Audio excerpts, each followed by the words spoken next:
How many New Year's have you listed be healthier as one of your goals? Day 1. So you've set up your goals and made a plan, prepped your meals, and even bought a workout program.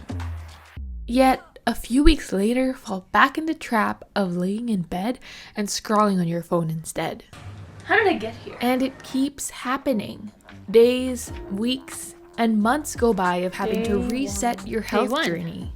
Day 1. Here we go again. Well, the main reason that we can't reach our health goals is because of laziness. Or at least that's what we're told. The thing is, laziness is not directly studied in scientific research because the term is subjective and culturally influenced. However, we do take a look at other factors that influence behavior, like motivation, procrastination, and others. I forgot to put this away. Now, there are 5 main factors that have been highlighted. Number 1, evolution.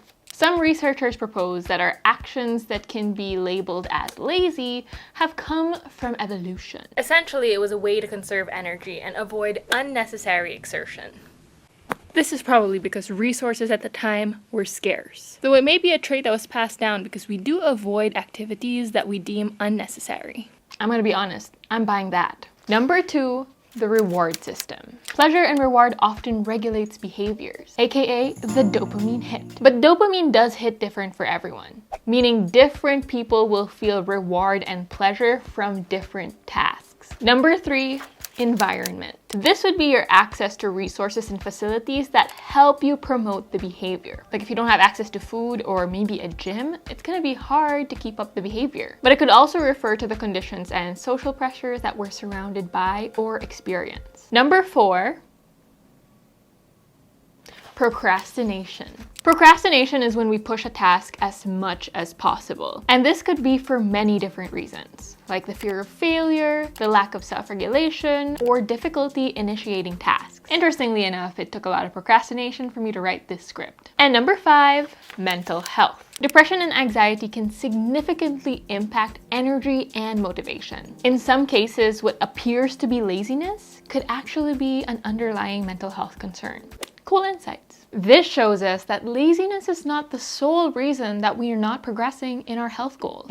I have been on the start and restart your health journey cycle again and again and again. But ever since I shifted my mindset and worked on my relationship with food and my body, I have finally been able to reach my health goals without relying solely on motivation. So let me share what you can do to finally reach your health goals this year. And before we get into it, don't forget to subscribe to this channel. And you can also listen to my podcast, the Donut Box Podcast, on Spotify and Apple Podcasts. Let's go. Reframe what discipline means. With health goals usually comes the word discipline, that in order for you to succeed, you have to be disciplined. And of course, discipline is not inherently bad, but discipline can be toxic when it comes from a place of fear. It can cause us to feel anxious, shame, and guilty when we're not able to do it. The dictionary seems to have many definitions of discipline, but the one that fits most for our topic is this: to train oneself to do something in a controlled and habitual way. Discipline is not about going hard and having rigid rules. Discipline is about working towards your goals consistently. And by reframing what discipline means for us, we can go from seeing discipline as a form of punishment to discipline as a form of self-love and appreciation. I have to be healthy, so I have to stick to a strict and rigid routine. I want to be healthy, so I'm gonna start taking care of my body. When you appreciate your body, you're able to build consistency and discipline. And as you build consistency in your routine, you're able to appreciate yourself more. They go pretty much hand in hand. So reframe and check your intentions, because this is an important part of the journey. Make sure you have goals that fit for you. We often fall in a trap of searching what the best New Year's goal would be and then just adding that into our list. And most of the time it's to lose weight, to run a marathon, or anything else in between. But you have to ask yourself, what do you want to achieve? And are you doing this because you want to? Or are you doing it because you think you have to? For so long, I would write in my New Year's resolutions to reach my goal body and lose X amount of weight. Because I thought that that was the way I would finally feel confident in my body and no longer stress about what to eat. Later on, I realized that it wasn't about changing my body, but changing the way I was taking care of it. And that was when I finally got to gain confidence and comfort and not stress about food every single minute of every single day. Because as cheesy as it may sound, it's not just about the goal, but also how you get there. We are so caught up with the New Year 30-day challenges as ways to kickstart our health journey, but sustainability is not gonna happen that way. Now, if you've been able to set that big overarching goal for the year, make sure to break it down. You have your long-term goal, your midterm goal, and your short-term goal. Your long-term goal is the main thing that you want to achieve. Maybe that's to run a marathon or to learn how to cook 10 recipes. Your midterm goal is essentially checkpoints to make sure you were on track. Maybe that's to run a half marathon or to cook 5 recipes. And then you have your short-term goal, which is essentially your daily and weekly targets. That would be to run 4 times a week or to search 10 recipes a week.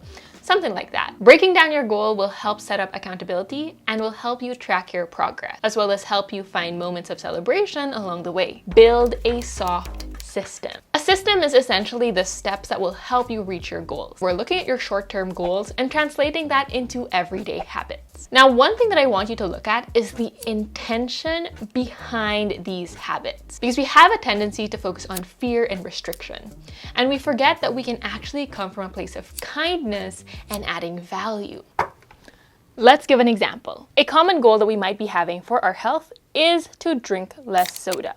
And while this isn't necessarily a bad goal, it does have a restrictive intention. Because now all you're thinking about is not drinking the soda. Whenever it's around, you feel anxious, you feel terrified, and if you crave it just a little bit, you feel like you've ruined everything. Instead, we can focus on an additive habit, which is to drink more water. Now we're focused on an action, something to do, something that feels rewarding every single time we do it. And maybe by chance you'll be drinking less soda as you focus on drinking more water, but you're focused on an additive habit that adds value.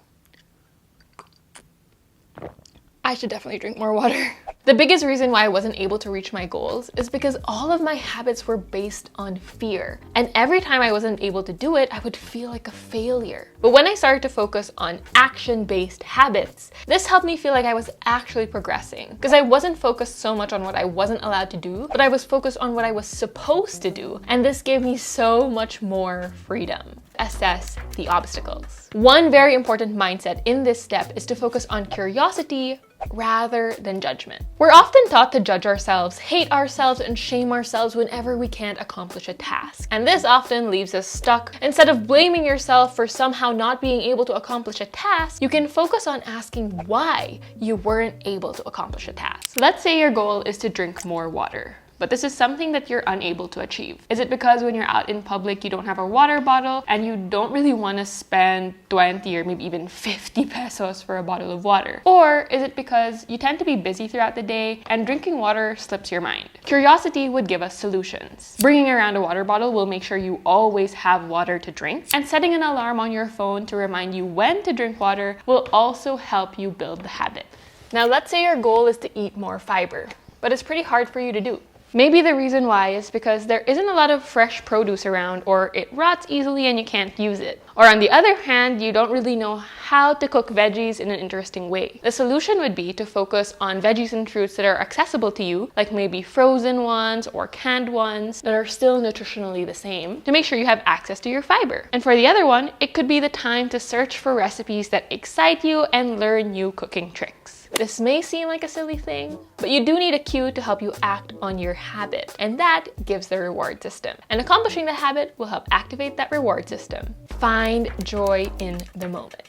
If your goal does not align for you and you are focused on a very restrictive habit, you're gonna dread every single time that you have to do anything that is related to your goal. You're not gonna be able to accomplish it in any way, shape, or form. AKA when procrastination hits. We are often way too focused on the future result. We forget about the process. Burnout doesn't always come from having way too many things to do. Burnout can come from how many times we think about what we don't want to do. And if you don't want to do it, the likelihood that you will do it is quite low. For example, there was a time in my life where I hated lifting weights because I only associated it with reaching an hourglass body, and it just felt like I was punishing myself for the body that I already had. So I would spend the day in my gym clothes just procrastinating the time I would have to go to the gym, scrolling on my phone, doing any activity I could to distract myself until there was no more time. So I stopped doing it. And then earlier this year, we started to play tennis. And at first I was embarrassed because I pretty much sucked at it. But over time, I found joy in the little things. Every swing of my racket, every sound of the ball, it was so much fun.